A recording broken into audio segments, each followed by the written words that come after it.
You know the name, the Titanic. It's more than just a ship, it's a legend, a story of incredible luxury and, of course, unthinkable tragedy. But here's the thing. Was its fate really just a random, unlucky encounter with an iceberg, or was it something much more preventable? Today, we're going to break down the 6 critical mistakes that doomed the so-called unsinkable ship. And believe me, it all started way before that fateful night. So before this ship ever touched the water, it was already a massive global sensation. I mean, it took 2,000 workers 3 whole years to build this thing. The marketing was just off the charts, with headlines everywhere calling it the unsinkable ship. The hype was so huge that people truly believed it was invincible before it even left the dock. But all that hype, that myth of invincibility, it completely fell apart in just 2 hours and 40 minutes. Yeah, that's it. That's all the time it took for the biggest, most advanced ship in the world to sink to the bottom of the freezing Atlantic. That massive gap between the promise and the reality, well, that brings us to our first major problem. Good old-fashioned human error. So the first batch of failures really had nothing to do with the ship's construction. It was all about the people in charge. What we're looking at here is a terrible chain reaction of bad calls and pure negligence, a string of mistakes that, one by one, steered the Titanic straight towards disaster. It was truly a perfect storm of human blunders. First, they were going way too fast. Second, they got clear warnings about icebergs and just ignored them. And finally, the very guys whose job it was to spot danger couldn't even properly see.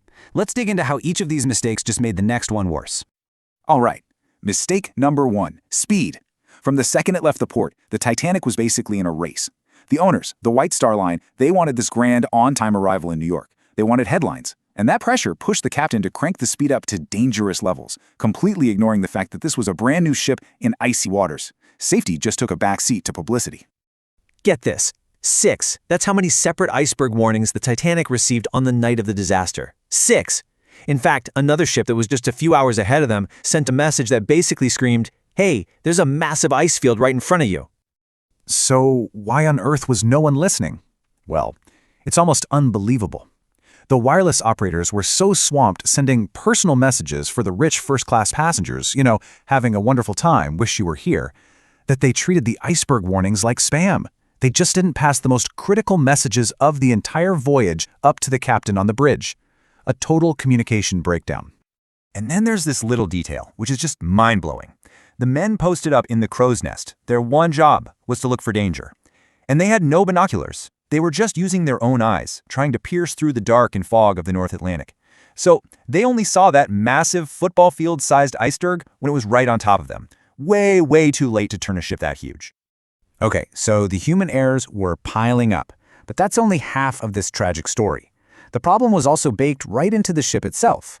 That promise of being unsinkable was, honestly, a bit of a lie from the start, all because of some really bad choices in its design and materials.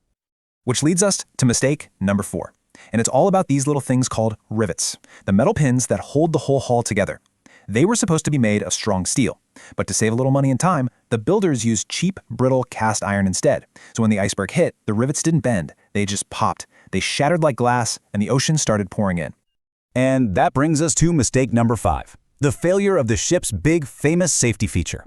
The Titanic had these 16 watertight compartments. The thinking was that the ship could stay afloat if even 3 of them flooded. It was their ultimate failsafe. But the iceberg ripped a hole that damaged 4 of them. The one scenario they thought couldn't happen, happened. And water just started spilling from one compartment into the next, sealing the ship's fate.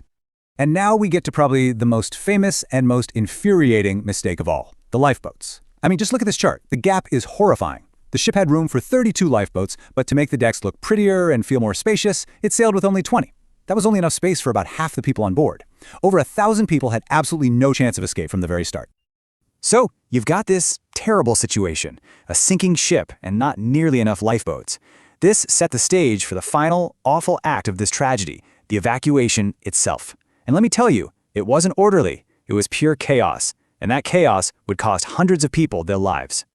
And that's mistake number 6. The evacuation was a complete disaster. You see, they've never even done a lifeboat drill. So when the time came, nobody, not the crew, not the passengers, knew what to do. In the panic, lifeboats were launched half empty. The crew focused on getting first-class passengers out, which meant people on the lower decks, including women and children, were literally locked below and left behind. The precious few rescue spots they had were completely wasted. When you add up all these failures, the final numbers are just heartbreaking. Of the more than 2,200 people on that ship, over 1,500 of them died. As you can see here, the survivors were a tiny fraction.